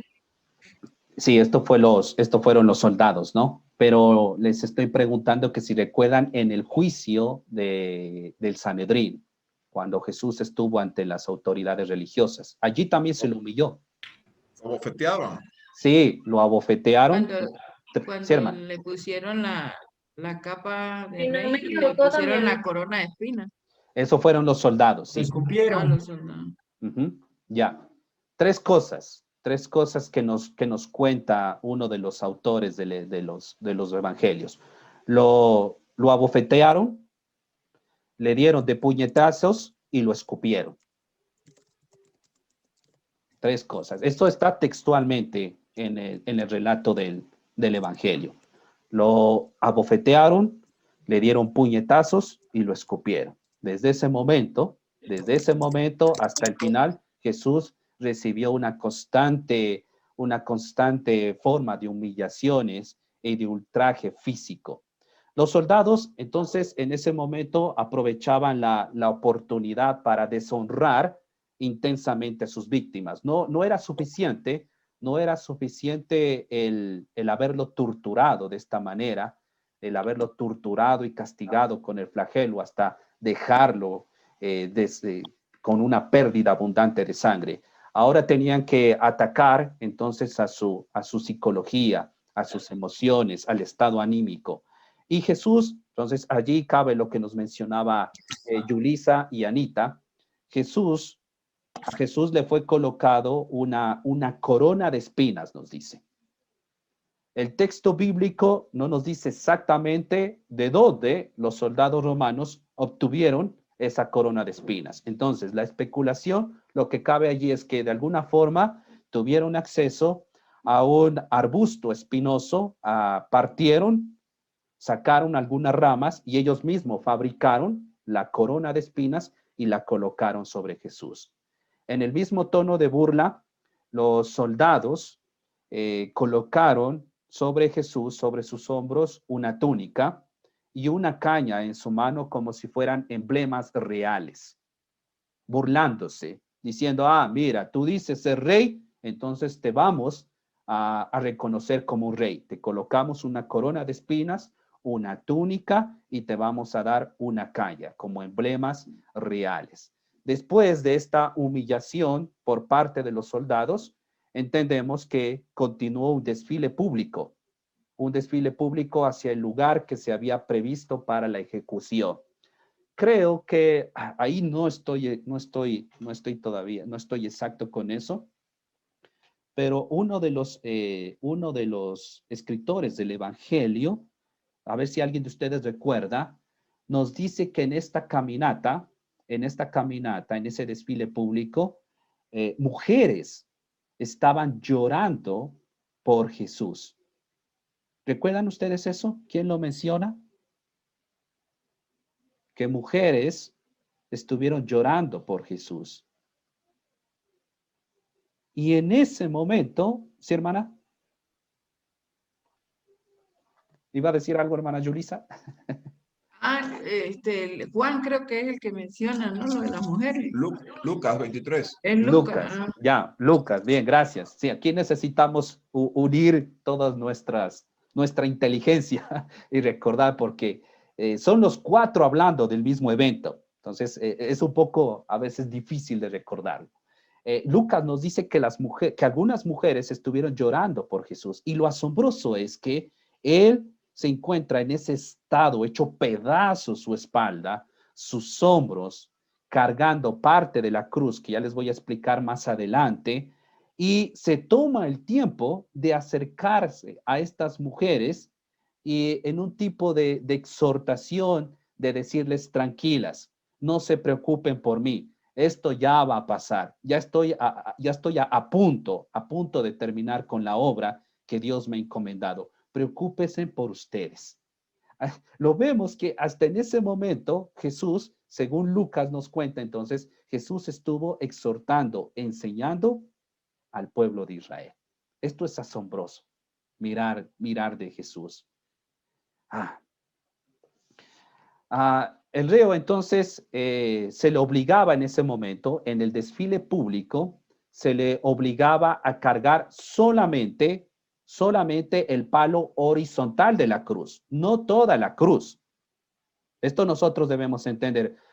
Algunas películas acerca de la vida de Cristo del pasado se lo ha mostrado en esta escena cargando completamente la cruz, es decir, el palo vertical y el palo horizontal. Pero la información más cierta que tenemos, más real por el estudio de muchos eruditos de la historia y de la Biblia, nos enseñan que Jesús solamente estuvo cargando el palo horizontal de la cruz, que en latín fue conocido como patíbulo. ¿Sí? ¿Lograron tomar la captura de esa diapositiva?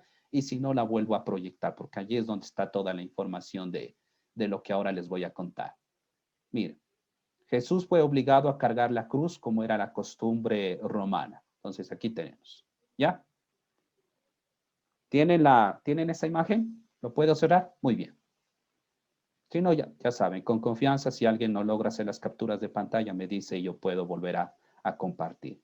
Solo que prefiero cerrarlo, como les digo, es porque en ese momento me confunde, porque tengo que estar mirando sus pantallas pequeñas y a la vez la diapositiva. Y prefiero mirarlos a ustedes que la pantalla. Ok. 62 kilos, dice ahí, que pesaba la cruz. 62 kilos. Sí, sería 125 libras. Esto lo convertimos a kilos. ¿Cuánto sería? Como 63, ¿no? A mitad. O más, o el doble. No sé exactamente. Cada libra son unos 400 gramos, más o menos, diríamos como unos 40 a 50 kilos. ¿Un quintal? Estamos hablando de un quintal. Más o menos, porque es que Claro. una libra son 400 gramos. Ya. Entonces estamos hablando que Jesús, ya hablemos de aproximaciones, estamos hablando que Jesús cargó sobre su espalda, sobre sus hombros, cargó entre 50 a 60 kilos. Sí, más o menos 57, le saqué la cuenta, 57, porque la libra exacta tiene 456 gramos. Sí. Entonces estamos hablando de aproximadamente entre 50 a 60 kilos que Jesús cargó, es decir, 125 libras. Y entonces Jesús fue obligado a cargar solamente esa parte de la cruz, como era la costumbre romana. Y generalmente los brazos del reo se amarraban a ese palo horizontal de la cruz. Entonces Jesús se lo amarró. Y ya ustedes tienen la escena previa de el Señor destrozado, literalmente destrozado, la espalda, los hombros, el cuello. Solamente trato de utilizar mi imaginación por lo que he leído, y aparte de esto lo complemento con esa película de la cual hablábamos de Mel Gibson, La Pasión de Cristo. Sus músculos expuestos, y sobre la piel, entonces rozando, moviéndose este palo horizontal llamado patíbulo. Después vemos que los estragos de la tortura fueron tan graves en el cuerpo de Jesús que los soldados obligaron a que un personaje le ayudara a Jesús a cargar el patíbulo. Así fue de complicado, de difícil la tortura que sufrió nuestro Señor. ¿Cuál fue esta persona que en ese momento estaba por allí cruzando y la agarraron para que termine de llevar el patíbulo hasta el monte de la calavera? ¿Quién fue? Simón. Simón de Cirene. Simón de Cirene, muy bien. Actualmente eso lo conocemos que es Libia. Él fue el que ayudó a cargar la cruz. Entonces Simón de Cirene iba al frente llevando el patíbulo y el Señor Jesús iba atrás, y Lucas añadió que Jesús venía en ese desfile público con los dos criminales.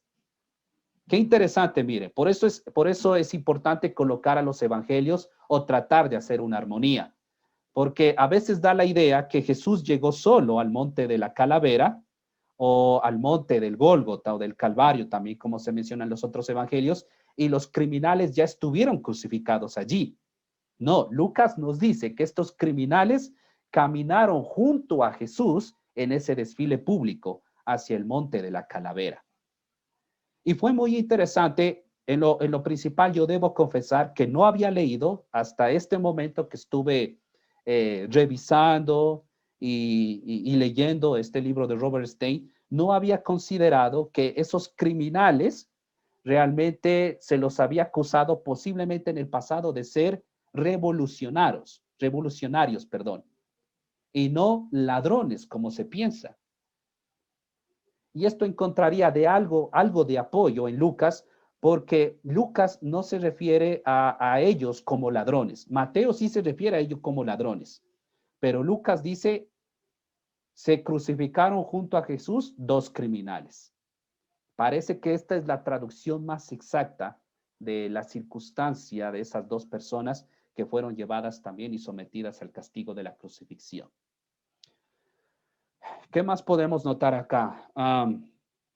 Ya cuando Jesús llegó entonces al monte de la calavera, al monte del Calvario, a Gólgota, se lo amarró a ese palo horizontal, al patíbulo, por lo que se conoce, y sus muñecas fueron atravesadas por clavos, aunque los evangelios nos dicen manos.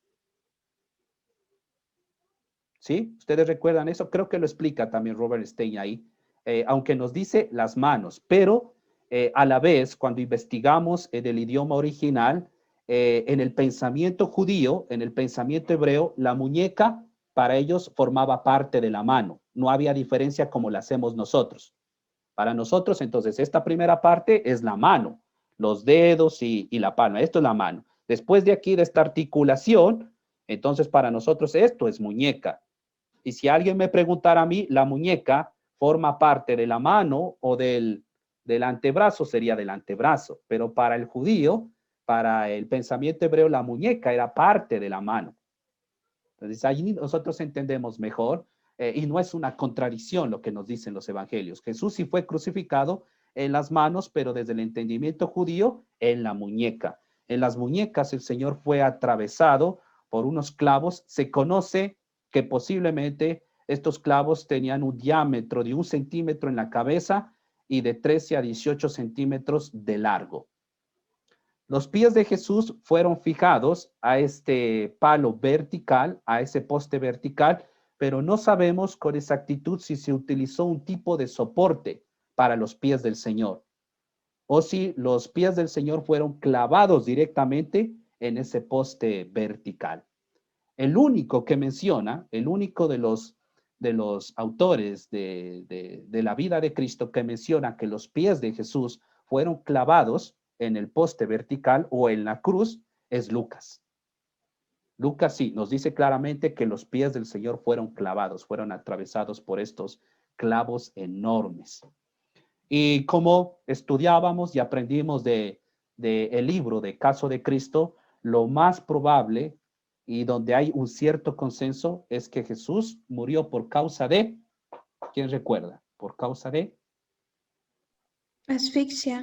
asfixia. Esto es lo más probable, que el Señor murió de causa de asfixia.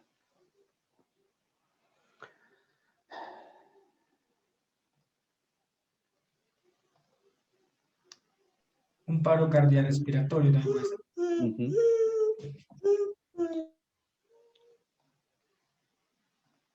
Estas serían las ideas principales en cuanto a la crucifixión, a este castigo tan terrible, horrendo que sufrió nuestro Señor. Y a continuación tengo que mencionarles las 7 palabras de Jesús en la cruz. Solo las voy a mencionar porque creo que es el capítulo ya 19. A ver, déjenme revisar en mi libro. Sí, el capítulo 19 donde ustedes encuentran ya capítulo 18, perdón. Capítulo 18 es.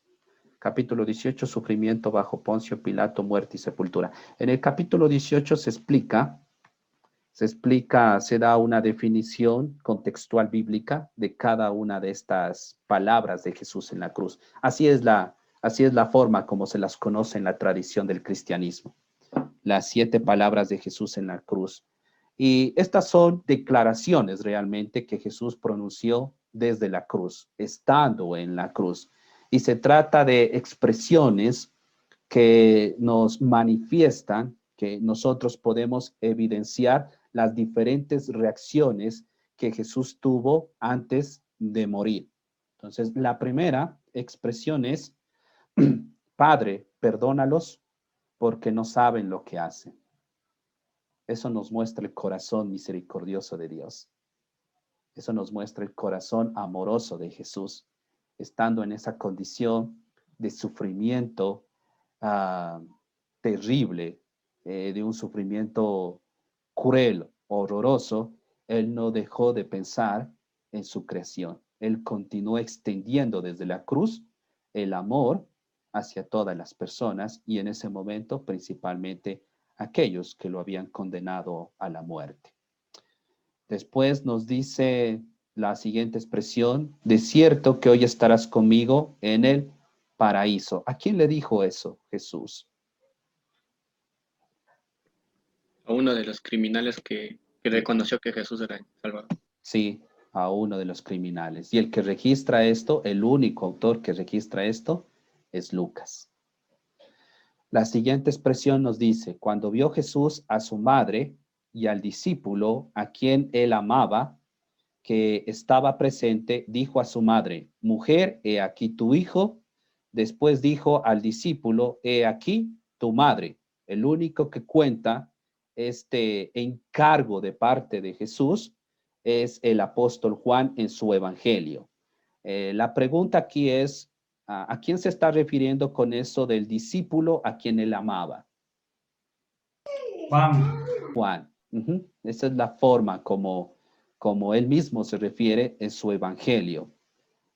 Esta es la manera como se identifica él, el discípulo a quien Jesús amaba. Entonces vemos que Jesús pasó de pensar de las personas y se concentró en su madre, porque sabemos y vemos esto casi en los 4 evangelios, que las únicas que continuaron hasta el final, hasta el momento de la crucifixión con Jesús, fueron las mujeres. Las mujeres estuvieron con Jesús hasta el último momento, hasta cuando José de Arimatea y Nicodemo tomaron el cuerpo de Jesús y lo llevaron a un sepulcro. Las mujeres siempre estuvieron presentes con Jesús, sus discípulas, entre ellas incluido, por supuesto, su madre. Y hay una explicación muy buena de parte de Robert Stein por qué Jesús le encargó su madre a Juan el apóstol y no a los otros hermanos. Y eso también allí es una tensión, eso es una lucha, pero Robert Stein hace un buen trabajo. O sea, estoy bastante impresionado de ver cómo Robert Stein, sin dar su posición doctrinal, sino más bien manejando todo el contexto y las posibilidades que han surgido a través de la interpretación bíblica de los siglos. Él hace un buen trabajo mostrando todas las posibilidades y diciendo posiblemente esto sería lo más adecuado para esta situación. Entonces nos muestra aquí el corazón de Jesús preocupado por su madre y termina diciendo Juan en su evangelio que él la llevó a vivir en su casa. Y en esto hay bastante apoyo en la tradición porque cuando indagamos en la tradición cristiana, nos dice que Juan vivió en Jerusalén y trabajó en la iglesia de Jerusalén más o menos unos 15 a 20 años después de la muerte de Jesús, y que durante ese tiempo estuvo cuidando a María, la madre del Señor, pero ella falleció. Y cuando María, la madre de Jesús, falleció, Jesús se movió de la ciudad de Jerusalén para trabajar y ministrar a las iglesias de Asia Menor. Y por eso a él ya lo vemos posteriormente ubicándose en la iglesia de Éfeso y en otras localidades. Entonces, ahí vemos también algo de apoyo por parte de la tradición. La siguiente expresión fue, y a ver, sería 1, 2, 3, la cuarta. Y a la hora novena, Jesús clamó a gran voz diciendo, Eloí, Eloí, lama sabactani, que traducido es, Dios mío, ¿por qué me has desamparado? Y los dos autores que mencionan esta expresión de parte de Jesús desde la cruz es Marcos y Mateo. Algunos han tomado esta expresión fuera de contexto para decir que Dios abandonó o dejó a Jesús. Pero no se trata de eso. Por lo que cuando colocamos en el contexto, vemos que Jesús realmente está manifestando todo su dolor físico, todo lo que estaba pasando en ese momento en su cuerpo, en su cabeza, toda esta situación tan terrible que originó la crucifixión, y a su mente lo que vino es el Salmo 22:1. En ese momento lo que vino a su mente fue el Salmo 22:1 y él lo pronunció para tratar de transmitir parte del sufrimiento que le produjo la crucifixión. Esa es la explicación. Esto es lo que tenemos por la evidencia del contexto bíblico y también haciendo conexión con el Antiguo Testamento. La siguiente expresión de Jesús es, después de esto, sabiendo Jesús que ya todo estaba consumado, dijo, para que la escritura se cumpliese, tengo sed. El único que registra esto es el autor Juan. Y en ese momento corrieron y le colocaron una esponja empapada en vinagre en una caña y le extendieron para que él tomara. Nos dice más adelante el mismo autor Juan, cuando Jesús, esta sería la sexta expresión o palabra de Jesús desde la cruz. Cuando Jesús hubo tomado el vinagre, dijo, consumado es. Y la última expresión o palabra de Jesús desde la cruz.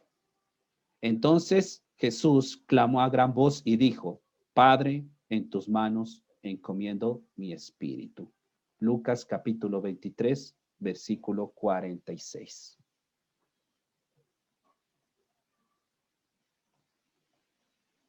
Y esto nos lleva entonces al último punto, parte de la pasión de Cristo, que tiene que ver con la sepultura de Cristo. Y con este tema también hay que lidiar con algo de armonía entre los evangelios canónicos, y eso ustedes lo van a poder entender mejor en su última lectura del capítulo 19, porque aparentemente hay unas discrepancias, pero el autor Robert State maneja muy bien esto para dar un entendimiento de lo que pasó en la sepultura de Cristo. Aquí hago yo un resumen. Jesús entonces el día viernes fallece después del mediodía. Nos cuentan los autores del Evangelio. Después del mediodía cayó una gran oscuridad hasta más o menos las 3 de la tarde y Jesús falleció. Cuando pasó eso, se acercó 2 autoridades del Sanedrín. Uno de ellos fue, ¿quién? Miembro del concilio. Los dos realmente miembros del concilio, pero Mateo y Lucas nos dicen que uno de ellos es el que tomó la iniciativa para solicitar el cuerpo de Jesús a Poncio Pilato. ¿Quién fue ese personaje? José de Arimatea. José de Arimatea, muy bien. Y José de Arimatea, por lo que encontramos de información, fue un miembro del concilio o del Sanedrín, quien estuvo desde el principio en oposición a las decisiones que se tomaron con respecto al juicio y a la sentencia de Jesús. Pero en escena, según Juan, apareció otra autoridad del concilio para ayudarlo a bajar el cuerpo de Jesús desde la cruz. ¿Quién fue ese personaje? Nicodemo. Nicodemo, muy bien. Nicodemo. Y Nicodemo tuvo un gesto tan noble, tan asombroso con Jesús, que no solamente ayudó a José de Arimatea a bajar el cuerpo de Jesús de la cruz, sino que él llevó, nos dice, unos 34 kilos de una mezcla de mirra y aloe. Estoy leyendo Juan capítulo 19, versículo 39. José de Arimatea proporcionó un sepulcro nuevo, un sepulcro donde nadie más había estado, ni el cuerpo de nadie más había estado. Nos dice un sepulcro que había sido cavado en roca. José de Arimatea entonces otorgó ese sepulcro de su propiedad y allí fue colocado el cuerpo de Cristo. Y Nicodemo llevó entonces esta mezcla de especies para colocar en el cuerpo del Señor. Colocaron una piedra.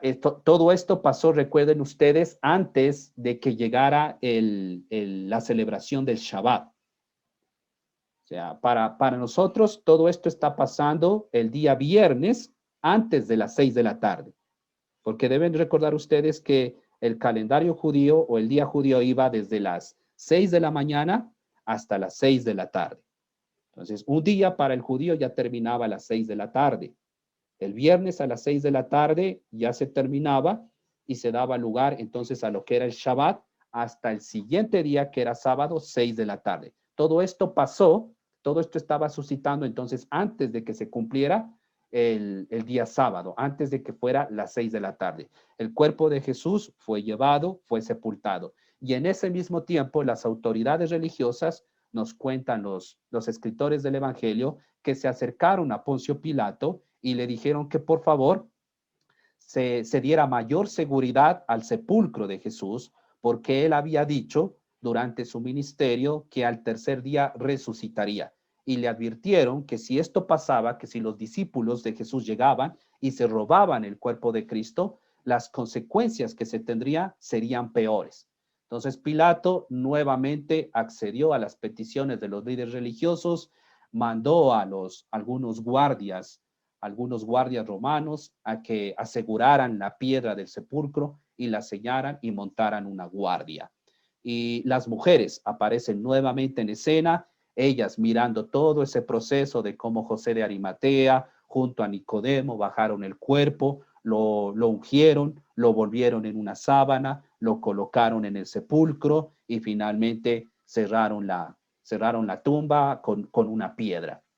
El día sábado no pasó nada, porque en la ley de Moisés estaba prohibido que los judíos elaboraran trabajo u otras actividades, sino que era un día concentrado para la adoración, para pasar en familia y cumpliendo las normativas en la sinagoga. Entonces el día sábado no pasó nada y el día domingo, todavía oscuro, en la madrugada, nos dice Mateo, Marcos, Lucas y Juan, algunas mujeres fueron a visitar el sepulcro de Jesús. Sorpresa, ¿qué pasó?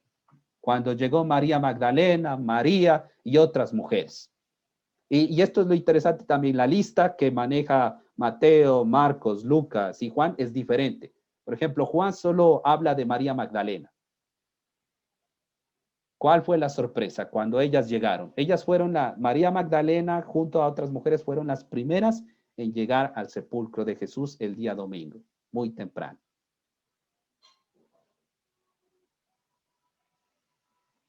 ¿Qué pasó? No encontraron el cuerpo. No había nada. No había nada en el sentido, no estaba el cuerpo de Jesús. Lo único que después encontró Pedro y Juan, cuando María y las otras mujeres ya regresaron a contar y a decirles, miren, el cuerpo, la tumba está abierta, está vacía y no hay el cuerpo de Jesús. Entonces Pedro junto a Juan corrieron, nos dice Juan, corrieron al sepulcro a ver qué es lo que había pasado. Efectivamente, ingresaron y lo único que encontraron fue las vendas y el sudario. Las vendas y el sudario, nada más. El sepulcro estaba vacío y continúa hasta nuestro tiempo vacío, porque el Señor Jesús resucitó. Porque el Señor Jesús resucitó. Y esto entonces nos lleva al día domingo, el domingo de resurrección. Me encanta, ya para cerrar este tema, me encanta la forma como Lucas habla acerca de la resurrección, pero en su libro de los Hechos. A ver, aquí estamos. Listo. Esto no es.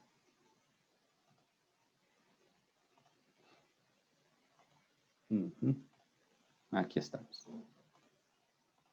Y quiero cerrar con este pensamiento que el autor Lucas plasma, pero en su libro de los Hechos, hablando acerca de la resurrección y que está en el contexto, ¿no?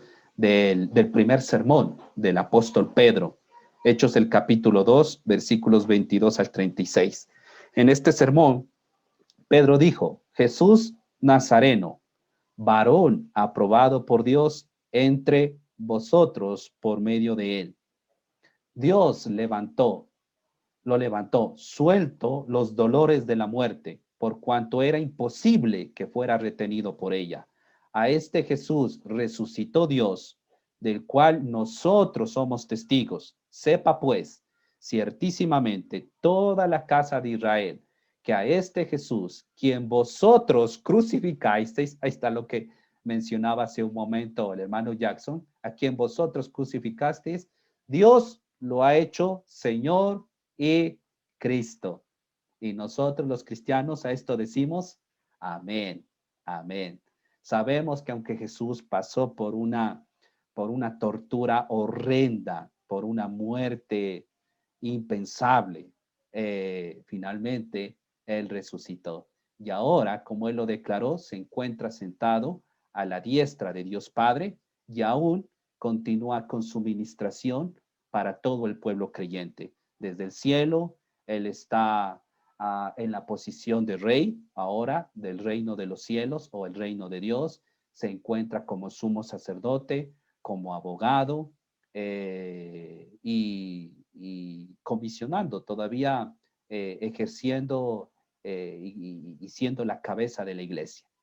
Entonces, esto es lo maravilloso de la vida de Cristo y esta es nuestra esperanza final y tomamos la promesa de Jesús, que así como Él resucitó, nosotros también seremos resucitados para morar eternamente con Dios Padre, Dios Hijo y Dios Espíritu Santo. Amén.